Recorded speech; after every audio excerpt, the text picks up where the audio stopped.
نخبه های تاجیک و هزاری مقیم خارج، همین پیسی که برای شما استخبارات ایران یا استخبارات پاکستان میده در این ماه مبارک رمضان زار و زقومی حال اولاد شما انسان های ظالم شود.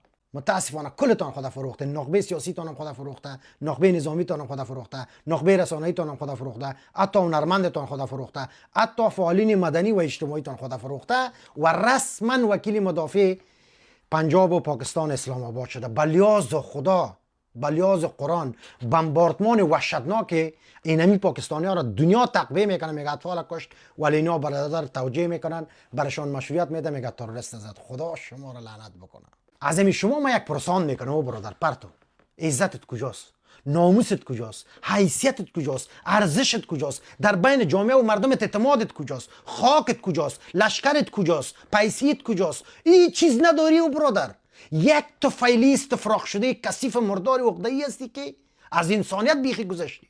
با طالب ما هم مشکل داریم ولی با انسانیت مشکل نداریم. او انسان ظالم دمی وقت داوود خان تو برای ما TTP را نشان بده. چرا پاکستان مرا میزد؟ او وقت طالب بود؟ نه، ولی میزد.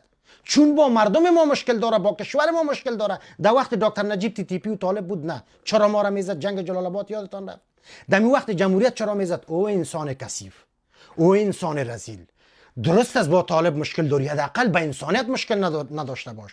زهر شومی 300 یا 400 دلاری که تو ماهانه میگیری و مردم افغانستان برادر عزیز بد معرفی میکنی، بخصوص می کسایی که میگین که ناموس ما در خطر است. ایدم ناموست، اگر ناموس خودت کس زنا کرده باشه گفته نمیتونم، ولی ناموس افغانستان در خطر نیست.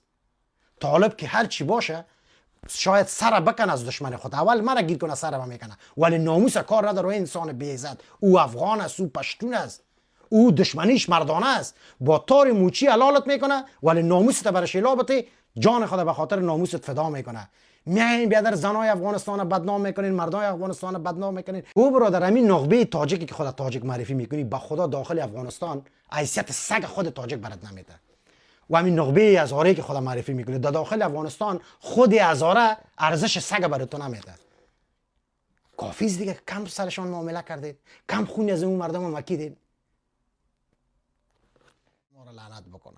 از این شما ما یک پرسان میکنه او برادر پرتو، عزتت کجاست؟ ناموست کجاست؟ حیثیتت کجاست؟ ارزشت کجاست؟ در بین جامعه و مردمت اعتمادت کجاست؟ خاکت کجاست؟ لشکرت کجاست؟ پیسیت کجاست؟ این چیز نداری او برادر. یک طفیلی استفراغ شده کثیف مردار عقده‌ای هستی که از انسانیت بیخی گذشتی. با طالب ما هم مشکل داریم ولی با انسانیت مشکل نداریم. او انسان ظالم دمی وقت داوود خان تو برای ما TTP را نشان بده. چرا پاکستان مرا میزد؟ او وقت طالب بود؟ نه، ولی میزد.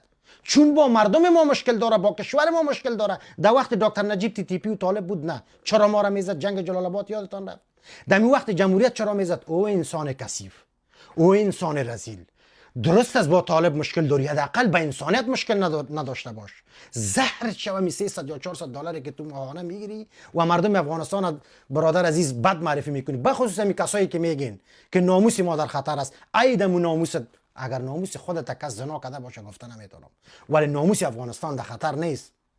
طالب که هر چی باشه شاید سر بکن از دشمن خود، اول مرا گیر کنه سر میکنه، ولی ناموس کار نداره. انسان بی عزت، او افغان است، او پشتون است، او دشمنیش مردانه است. با تار موچی حلالت میکنه ولی ناموست برش لابته، جان خود به خاطر ناموست فدا میکنه. میاین بیادر زنای افغانستان بدنام میکنین، مردای افغانستان بدنام میکنین. او برادر همین نخبه تاجیکی که خود تاجیک معرفی میکنی، به خدا داخل افغانستان حیثیت سگ خود تاجیک برات نمیده. و همین نخبه هزاره که خود معرفی میکنی در داخل افغانستان خود هزاره ارزش سگ برات نمیده. کافیست دیگه، کم سرشان معامله کردید، کم خونی از اون مردم مکیدید.